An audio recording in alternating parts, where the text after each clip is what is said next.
Hi friends, എല്ലാവർക്കും travel tales by Nibin എന്ന YouTube ചാനലിലേക്ക് സ്വാഗതം. ഇന്ന് നമ്മൾ ചൊവ്വാഴ്ചത്തെ ബിഗ് ബോസിൻ്റെ എപ്പിസോഡിനെ കുറിച്ചാണ് പറയാൻ പോകുന്നത്. ഈ എപ്പിസോഡിൻ്റെ ഒരു പ്രമോ നമ്മൾ രാവിലെ ചെയ്തിട്ടുണ്ടായിരുന്നു. അതിൻ്റെ അകത്ത് പറഞ്ഞിട്ടായിരുന്നു ആദിലയും അനുമോളും അടിയുണ്ടാക്കിയിട്ട് അനുമോൾ കരഞ്ഞു എന്ന്. അതുപോലെ തന്നെ ഫുഡിൻ്റെ പേരിൽ ഇവർ കിച്ചണിൽ കിടന്ന് അടിയുണ്ടാക്കി.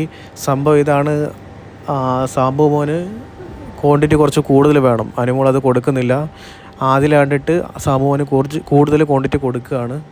അത് അനുമോൾക്ക് ഇഷ്ടപ്പെടുന്നില്ല. അങ്ങനെ പ്രശ്നം ഉണ്ടാക്കുന്നു. നീ എന്തിനാണ് ഫുഡ് വിളമ്പുന്നത്? ഞാനല്ലേ ഫുഡ് ഉണ്ടാക്കിയത്. ഫുഡ് ഉണ്ടാക്കിയ ആൾക്ക് തന്നെ വിളമ്പാനുള്ള അധികാരമുണ്ടെന്ന് പറഞ്ഞ് അങ്ങോട്ടും ഇങ്ങോട്ടും പ്രശ്നം ഉണ്ടാക്കി. ഇതിനിടയ്ക്ക് അക്ബർ പ്രശ്നം ഉണ്ടാക്കി. കാരണം കഴിഞ്ഞ പ്രാവശ്യം ഞാൻ കിച്ചൺ ടീമിൽ ആയിരുന്നപ്പോൾ ഫുഡ് പാഴാക്കിയതിനും കൊടുക്കാതിരുന്നതിനും ഭയങ്കര പ്രശ്നം ഉണ്ടാക്കുക. നീ തന്നെ ഇത് ചെയ്യുന്നുണ്ടല്ലോ എന്ന് പറഞ്ഞ് പ്രശ്നം ഉണ്ടാക്കുന്നുണ്ട്.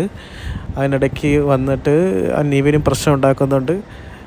അത് കഴിഞ്ഞ് പിന്നെ ഞാൻ കിച്ചൺ ടീമിൽ നിൽക്കുന്നില്ല, ഞാൻ പോവാമെന്ന് പറഞ്ഞിട്ട് ഇവൾ ഇറങ്ങി പോകുന്നു. അപ്പോൾ നൂറ വന്ന് പറഞ്ഞു, കുഴപ്പമില്ല, നിങ്ങളെ വെസൽ ടീമിലോട്ട് മാറ്റിയിരിക്കുന്നു, നിവിനെ എടുത്ത് ഫുഡ് ഉണ്ടാക്കാനും ഏൽപ്പിച്ചിരിക്കുന്നു എന്ന് പറഞ്ഞിട്ട് ചെയ്യുന്നു. എനിക്ക് താല്പര്യമില്ലെന്ന് പറഞ്ഞ് അനുമോൾ പോവുകയാണ്. അപ്പോൾ കുറച്ച് പാത്രങ്ങളൊക്കെ ഒന്ന് കഴുകാനുണ്ടായിരുന്നു. പക്ഷേ അത് അനുമോൾ കഴുകാതെ ഒറ്റപ്പെടൽ സ്ട്രാറ്റജി തുടരുകയാണ്. അപ്പോൾ അനീഷ് അനുവിനെ സപ്പോർട്ട് ചെയ്യുന്നുണ്ട്. അപ്പോൾ എല്ലാവരും ഒന്ന് പെട്ടെന്ന് മീറ്റിംഗ് വിളിച്ച് കൂട്ടിയിട്ട് അനുമോളോട് കാര്യം എന്താണ് ചോദിക്കുന്നു, എന്താണ് ഇതിൻ്റെ പ്രശ്നം എന്ന് ചോദിക്കുന്നു. അപ്പോൾ പറയുന്നു, എനിക്ക് കിച്ചൺ ടീമിൽ തന്നെ തുടരാനാണ് ഇഷ്ടം, എനിക്ക് വെസൽ ടീമിൽ വേണ്ട.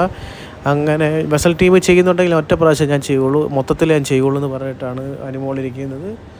അങ്ങനെ നൂറ് പറയുന്നുണ്ട്, വേണ്ട ഞാൻ ചെയ്തോളാം, നീ ഒന്നും ചെയ്യണ്ട, ഞാൻ ചെയ്തോളാം, ഞാൻ തന്നെ ഫ്ലോർ നോക്കിക്കോളാം എന്ന് പറഞ്ഞിട്ടാണ് മീറ്റിംഗ് അവസാനിപ്പിച്ചിട്ട് ഈ എപ്പിസോഡ് അവസാനിക്കും. അപ്പോൾ ഈ വീഡിയോ കാണുന്ന എല്ലാവരും അനീഷേട്ടനെ സപ്പോർട്ട് ചെയ്യുന്നുണ്ടെങ്കിൽ സബ്സ്ക്രൈബ് ചെയ്യുക, നിവിനെ സപ്പോർട്ട് ചെയ്യുന്നുണ്ടെങ്കിൽ ലൈക്ക് ചെയ്യുക, അനുവിനെ സപ്പോർട്ട് ചെയ്യുന്നുണ്ടെങ്കിൽ കമൻറ്റ് ചെയ്യുക.